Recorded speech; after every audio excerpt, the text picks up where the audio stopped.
எங்கள் சொந்தம் பார்த்தாலே சொர்க்கம் சொத்தி போகவே எங்களுக்கு பூத்தாலே பூவித்தாயும் போகவே.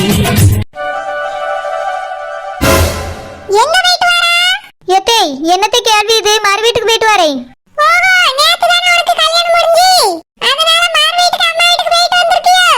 எத்தே உங்ககிட்ட போகும்போது சொல்லிட்டு தானே போனேன். என் தங்கச்சிக்கு மறு வீடு தேய். என் தங்கச்சிக்கு தங்கச்சி புருஷனுக்கு சமைச்சு கொடுக்க போறேன்னு சொன்னேன்ல. அப்படின்னா எங்க அம்மா கேட்கும்போது வரமாட்டான்னு சொல்ல வேண்டியதானே.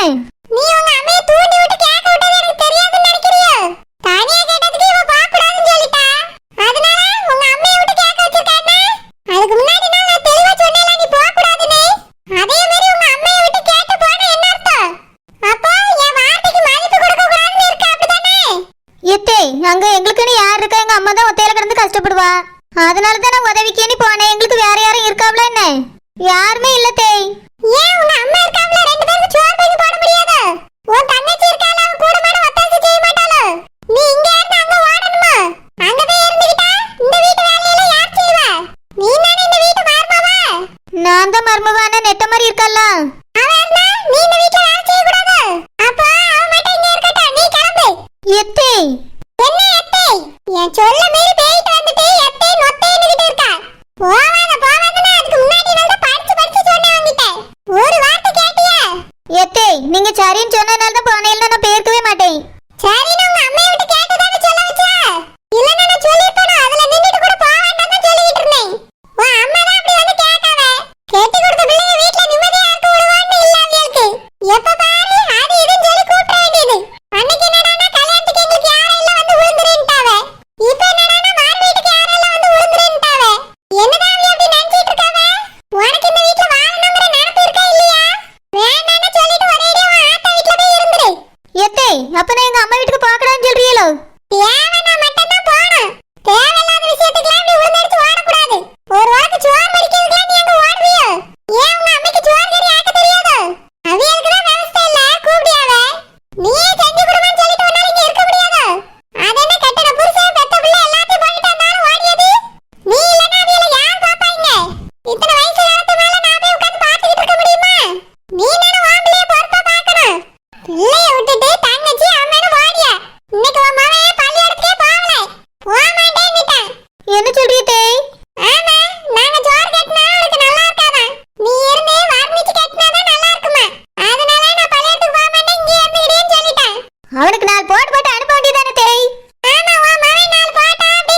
வடையும் அப்பளமும் செஞ்சேன். இவ்வளவுதானே? நான் போய் கடையில வாங்கிட்டு வரேன். எல்லாத்தையும் இங்கே செய்யணும். நீங்களும் மட்டும் தான் விருந்து சாப்பாடு சாப்பிடுவீங்களா? நாங்க கஞ்சி குடிச்சிட்டு கிடக்கணுமாங்க? பா, இன்னைக்கு விருந்து சாப்பாடு தான் இங்க சமைக்கணும். சோத்த அடுப்புல வை, நான் எல்லாத்தையும் வாங்கிட்டு வந்து தாரேன். வாரத்துக்குள்ள சோத்த வாங்கி சாமான்லயும் ரசத்தையும் வச்சு வை. மைனியோ, வெறும் கறி கூட்டு மட்டும் தானோ? பிரியாணி செய்யலையோ? பொரிச்ச கறியாவது செஞ்சியலா இல்லையா? பொரிச்ச கறி வறுத்த கறி எல்லாம் செஞ்சேன். எம்மா, பொரிச்ச கறிக்கு சேர்த்து வாங்கிட்டு வா. மைனி கறி பொரிச்சு தின்றுக்காவமா. சே, இவ வச்சிருக்கிறது வயிறால சோத்து பானையான்னு தெரியல. சொத்த ரெஸ்ட் எடுக்கலான்னு பார்த்தா விருந்து சாம அது சாம இது சாமன்ட்டு போகுது. இந்த நெட்டச்சி இந்த வீட்ல இருந்து என்னத்துக்கு தான் இருக்காளான்னு தெரியல. எல்லாத்துலயும் எப்படியாவது எஸ்கேப் ஆயிரும். என்னை போட்டு வேலை வாங்கி முடியாவ. நான் பெத்தது மாதிரி இந்த வீட்ல ஒழுங்கா இருந்தாங்கன்னா மத்தது எல்லாம் ஒழுங்கா இருக்கும். ஸ்கூலுக்கு போயிலியாம்ல என்ன செய்யணும் பாத்துட்டோம். எல்லாம் என் தலையெழுத்து. இப்படி ஒரு புருஷனை கட்டியிருக்கேல்ல, வேற எப்படி என் வாழ்க்கை நல்லா இருக்கும்? செல்லம், என்னாச்சு செல்லம்? என்னாச்சு? ஏன் கோவப்படுறா? நாளைக்கே நம்மள தனியா வைக்க போறாங்களாம். இனி நம்ம அந்த வீட்ல தான் போய் இருக்கணுமா? நான் கூட அங்க வேலை முடியறதுக்கு இன்னும் 2 மாசம் ஆகும்னு நினைச்சிட்டு இருந்தேன். எங்க அண்ணன் அதுக்குள்ள வேலையெல்லாம் முடிச்சிட்டாராம். நம்மள நாளைக்கு அங்க போய் பாலை கச்சிட்டு அங்கேயே இருன்னு சொல்லிட்டாவே எங்க அம்மா. எல்லாத்துக்கும் நீங்க தான் காரணம். எதுக்கு வீட்டுக்கு போன துடிச்சிய? அதனாலதான் அப்படி இப்படி ஒரு முடிவு எடுத்துட்டாவே. இந்த வீட்ல இருக்கிறதுல உங்களுக்கு அப்படி என்ன பிரச்சனை? செல்லம், தனி வீட்டுக்கு போனா நம்ம கொஞ்சம் ஜாலியா இருக்கலாம்ல. ஜாலியா இருப்பாவ, ஜாலியா? நீங்க ஜாலியா இருந்தது எனக்கு தெரியாது. என்னை பாடா படுத்துனீங்க. இல்ல செல்லம், நம்ம தனியா இருந்தா லவ் பண்ணலாம்ல. லவ் வாய போடுங்க. நமக்கு வயசுக்கு வந்த பிள்ளை ஒண்ணு இருக்கு. லவ் பண்ணியாவளா? லவ் என்ன செல்லம்? செல்லம் அது குள்ளமா. அது ஒழுங்கா நம்ம இந்த வீட்லயே இருந்திருக்கலாம். வர ரூபாயெல்லாம் அழகா சேர்த்து வச்சிருக்கலாம். என் தம்பிக்கு வேற பொண்ணு பார்த்து கல்யாணம் முடிக்க போறாவே. நம்ம பிள்ளையா இங்க கட்டி கொடுக்க முடியாதுன்னு தெளிவா தெரிஞ்சுட்டு நம்ம தானே இனி கொஞ்சம் கொஞ்சமா சேர்க்கணும் பிள்ளை கல்யாணத்துக்கு. இப்படி தனியா போய் உட்கார்ந்துட்டா என்னத்தை சேர்க்க முடியும்? உங்களாலேயும் ஒண்ணும் பண்ண முடியாது. குடிச்சா போத கண்ணுமனே தெரியாது. என்னத்தை உழைப்பிய என்னத்தை சேப்பிய? இனி திங்கிறதுக்கு நம்ம கையில இருந்து தான் போடணும். செல்லம், நான் பாத்துக்கிறேன். என்னத்தை பாப்பிய? 6 மணி தாண்டிட்டா போதும், உடனே குடிச்சு ஆகணும். இப்ப கூட போதையில உட்கார்ந்துருக்க மாதிரி தான் இருக்கிய. ஒரு வேலை வீட்டுக்கு போறது கிடையாது. எந்நேரம் ரூம்ல படுத்து வரங்கனா இல்ல குடிச்சிட்டு ஆடணும். மரியாதையா இனி எங்க தோட்டத்திலேயே வேலைக்கு போங்க. இப்படி சும்மா சும்மா வீட்ல படுத்துலாம் வரங்க விட மாட்டேன். அப்புறம் என்ன குடிச்சிட்டு வந்திய தெருவுல தான் படுக்கணும் சொல்லிட்டேன். வீட்டுக்குள்ள எக்காரணத்துக்கு கூட சேர்க்க மாட்டேன். செல்லம், என்ன செல்ல வெள்ளான்னு கொஞ்சிரதெல்லாம் நிறுத்துங்க. சொன்னது ஞாபகம் இருக்கட்டும். தினமும் போய் உழைச்சிட்டு வந்து ரூபா தரதா இருந்தா என் வீட்டுல என் கூட நீங்க இருக்கணும். இல்ல அடிச்சு நான் துரத்து வேணுமே.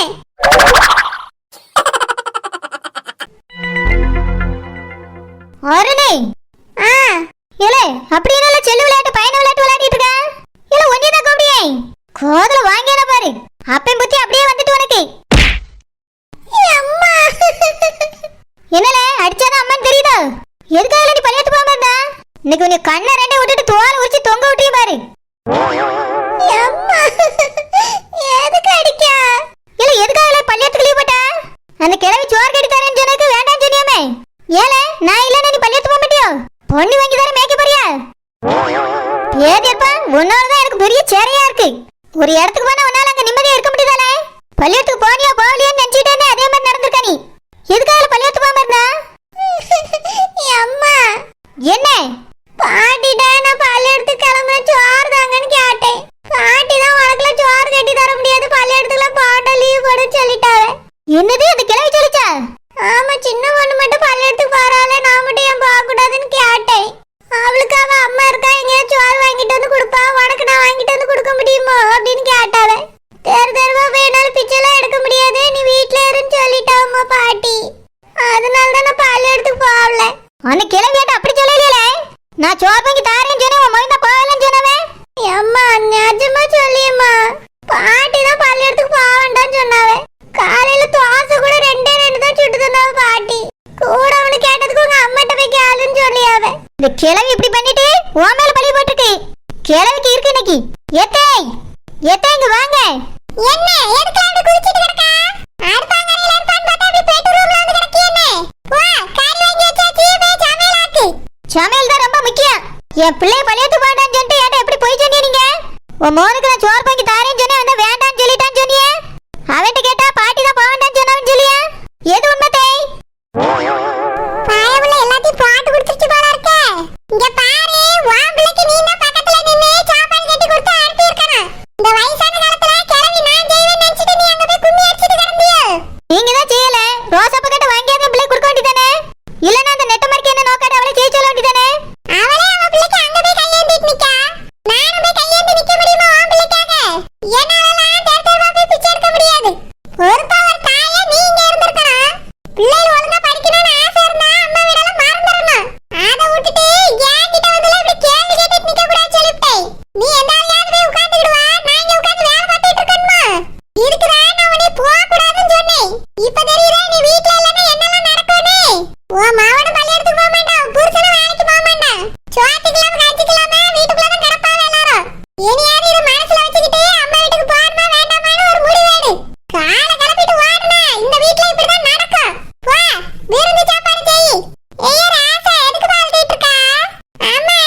சே, எந்த ஆள போய் ஒளிஞ்சிட்டு வந்தாலும் நம்ம தான் இங்க வந்து வேலை பார்க்க வேண்டியிருக்கு.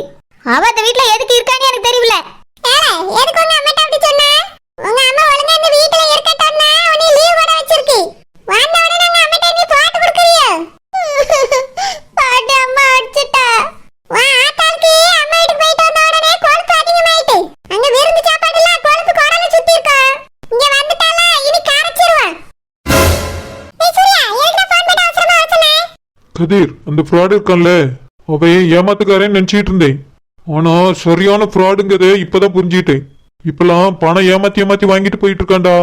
ஆனா வாங்கிட்டு போற பணத்தை என்ன பண்றான் ஏது பண்றான்னு கண்டுபிடிக்க முடியலடா. இவ்வளவு நேரமா நான் அவனதான் சுத்தி தேடிட்டு இருந்தேன். எங்கேயுமே கண்டுபிடிக்க முடியலடா. என்னடா சொல்ற?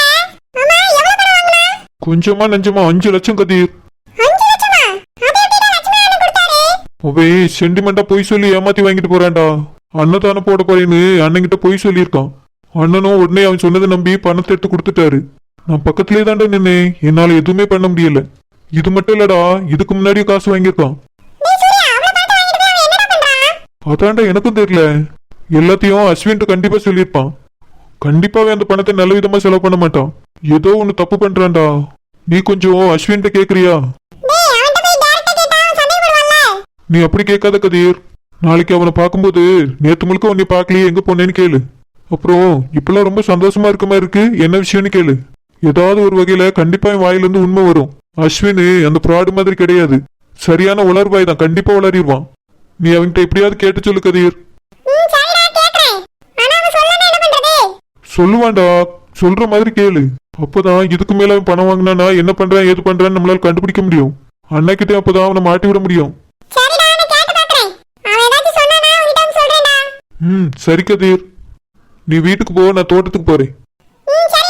ஏங்க, உங்களுக்கு ஒரு விஷயம் தெரியுமா? இன்னைக்கு எங்க அண்ணன் போன் பண்ணாவே. எங்க மைனி பேசினாவே. எங்க அண்ணன் என்ன சொன்னா தெரியுமா? என்ன சொன்னாவே? ஆனந்த் கல்யாணத்துக்கு அடுத்த ஆள் மாதிரி போய் நின்று வந்தது ரொம்ப வருத்தமா இருந்துச்சா. அடுத்த பையன் கல்யாணத்துக்கு அந்த மாதிரி இருந்தாலுமான்னு சொன்னாவே. அதனால இன்னைக்கே கிளம்பி நீ அங்க வச்சனவங்க. எதுக்கு இன்னைக்கே கிளம்பி வர சொன்னாவே? கல்யாணம் என்ன நாளைக்கே வச்சிருக்காங்களாம்? ஐயா, கல்யாணம் இல்லங்க, நிச்சயம் தான். அதுவும் 7ஆம் தேதி நிச்சயத்தை வச்சிருக்காங்களாம். அதான் இப்பவே கிளம்பி வா, கூட மாதிரி ஏதாவது வேலை பாருன்னு சொல்லியாவே. இங்க பாரு அன்னபூர்ணி, நிச்சயத்துக்குலாம் அன்னைக்கு காலையில போனா போதும். நான் உனக்கு பல முறை சொல்லிட்டேன், நம்ம இருக்க இடத்துல நம்ம இருந்தாதான் நம்மளுக்கு மரியாதை. ஊனா அங்க போய் நின்னா யாரும் நம்மள மதிக்க மாட்டாவ சொல்லிட்டேன். ஏங்க, என்னங்க இப்படி பேசுறீங்க? எங்க அண்ணன் மைனியை போன் போட்டு வாமா வாமான்னு சொல்லியாவே. இப்படி கூடும்போது நம்ம போயல என்ன அர்த்தம்? நாளைக்கு நம்ம வீட்ல விசேஷம் வச்சா முதல்ல யார் வந்து நிப்பா சொல்லுங்க. யாரும் வந்து நிக்காண்டா, நானே பாத்துக்கிடுவேன். இன்னைக்கு இப்படி சொல்லிருவியா? நாளைக்கு விசேஷம் வச்சாதான் எவ்வளவு வேலை இருக்கு என்ன ஏதுன்னு தெரியும். அது மட்டுமா, நம்ம பிள்ளைகள் படிக்கிறதுக்கு பீஸ் எங்க அண்ணன் தான் கட்டியாவே. நீங்களா கட்டிக்கிட்டு இருக்கீங்க? அவியலுக்கு அவ்வளவு கஷ்டமா இருந்தா விட்டுற சொல்லு, நானே என்ன கேட்டுக்கிட்டேன். சோ, நான் ஒன்னு சொன்னா நீங்க ஒன்னு புரிஞ்சிருவீங்க. அவியோனா கட்டாக்கு கஷ்டமா இருக்குன்னு சொல்லல. நான் தான் அவிய அவ்வளவு உதவி செய்யவளே, நம்ம இது கூட முன்னாடி போயில என்ன அர்த்தம்னு கேட்டேன். ஆனந்த் கல்யாணத்துக்கு கடைசி நேரத்துல போனதுக்கு ரொம்ப வருத்தத்துல இருக்காவே. இதுக்கு நம்ம அப்படி போனோம்னா அடுத்த மாதிரி ஒதுங்கி இருக்க வேண்டியதா. எனக்கு அந்த வீட்டுக்கு உரிமை இல்லாத மாதிரி ஆயிடும். அப்புறம் நம்ம பிள்ளைகளுக்கு சொத்த வராது ஒண்ணு வராது. அதனால அந்த கல்யாணத்துக்கு முன்னாடியே போனுங்க. நான் நாளைக்கு காலையில கிளம்பி போறேன். அன்னபூர்ணி, கல்யாணத்துக்கு இத்தனை நாளைக்கு முன்னாடி போனா கூட ஒன்னும் பிரச்சனை இல்ல. நிச்சயத்துக்கு எதுக்கு இத்தனை நாளைக்கு முன்னாடி போகணும்? நிச்சயத்துக்கு முன்னாடியே போயிட்டு கல்யாணத்துக்கு அங்கேயே இருந்துறீங்க. கல்யாணம் என்னைக்கு அன்னபூர்ணி? அது நிச்சயம் பண்ணி வச்சிருவாங்க. எனக்கு இதெல்லாம் சுத்தமா பிடிக்கல. நிச்சயத்தை அன்னைக்கு போயிட்டு வேணா நீ அங்கேயே இரு. இப்போவெல்லாம் ஒன்னும் ஓடாண்டா. ஏங்க, எங்க அண்ணனே போன் போட்டுட்டாங்க. உடம்பு சரியில்லாத மனுஷன். என்னை பார்க்கணும், உங்களை பார்க்கணும், பிள்ளைகளை பார்க்கணும் ஆசைப்படுறாரு. நாளைக்கு அவருக்கு ஒண்ணு கணக்கு ஒண்ணு ஆயிடுனா என்ன பண்றது? பார்க்கணும் ஆசை விட்டாலே போகாம இருந்துட்டுமே எனக்கு காலம் முழுக்க வருத்தமா இருக்கும். அதனால இந்த ஒரு விஷயத்துல நீங்க என்னைய தடை பண்ணாங்க. நான் இப்ப போயிட்டு கல்யாணத்து வரைக்கும் இருந்துட்டு கல்யாணம் முடிஞ்சாலும் வந்துறேன். அன்னபூர்ணி, அங்கேயே போய் கடந்தா நம்மளுக்கு மரியாதையே இருக்காது. நீங்க தான் இந்த மாதிரி எங்க அண்ணனை தப்பு தப்பா நினைக்கிறீங்க. மரியாதை தராத வீரா வா வான்னு கூப்பிடுவா. எங்க மைனி ஒரு பக்கம் கூடியாவே, எங்க அண்ணன் ஒரு பக்கம் கூடியாவே. ரொம்ப வருத்தப்படியாவே நான் வரல. நீ இதுக்கெல்லாம் என்ன அர்த்தம்? என் மேல ரொம்ப அன்பு இருக்குன்னு தானே அர்த்தம்? அன்பு இருக்கவிய நம்ம பிள்ளையாவிய மகனுக்கு கெட்ட வேண்டியதானே? எதுக்கு வேற இடத்துல போய் பொண்ணு பார்க்கணும்? அதேதான் நடந்துட்டு நம்ம பிள்ளைக்கு என்ன நல்ல மாப்பிளையா கிடைப்பான். அதுக்கோ எங்க அண்ணன் மைனிமே நகையும் போடுவாங்க. நீங்க அதெல்லாம் நெஞ்சு வட்டப்பட்டு குழப்பிட்டு இருக்காங்க. உடம்ப நல்லா பாத்துருங்க, நேரத்துக்கு சமைச்சு சாப்பிடுங்க. தோட்டத்துல இருக்கும்போதே அரிசி பருப்புலாம் அங்கே எடுத்து போயிருங்க, அங்கே வச்சு சமைச்சிருங்க. நான் எங்க அண்ணன் கூட்டாரு பாம இருக்க முடியாது, போயிட்டு வரேன். அப்பயும் நீங்களும் வாங்க, நம்ம சேர்ந்து போவோங்கிற வார்த்தை உன் வாயில இருந்து வரல. எங்க அண்ணன் கூப்பிட்டாரு நான் போறேன், எங்க அண்ணன் கூப்பிட்டாரு நான் போறேன்னு தான் சொல்லிட்டு இருக்கா. நீங்க நான் கூட்ட வந்துருவீங்களா? நான் வாங்க வாங்கன்னா வரமாட்டேன் பியா. தோட்டம் தான் முக்கியம், தோட்டம் முக்கியம்னு அங்கேயே கிடப்பியா. சரி, நீங்க கேட்டேன்னா இப்ப கேட்க வரீங்களா? நாங்க வரல, உங்க அண்ணன் வீட்டுல வந்து தங்குறதுக்கு எனக்கு இஷ்டம் இல்ல. நீயும் போக வேண்டாம், நான் சொல்றதை கேளு.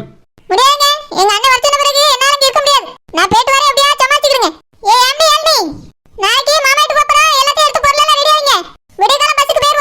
நான் சொன்ன ஒரு வார்த்தை கேட்க மாட்டீங்க. அண்ணன் ஒரு வார்த்தை சொல்லிட்டா போதும் உயிரை விட்டுருவா. புருஷன் சொல்றதெல்லாம் காதலே ஏறாது மண்டைக்கே ஏறாது. அங்க போயிட்டு ஏதாவது பிரச்சனைன்னு வார்த்தை அதுக்கு பிறகு நான் பாத்துக்கிட்டேன்.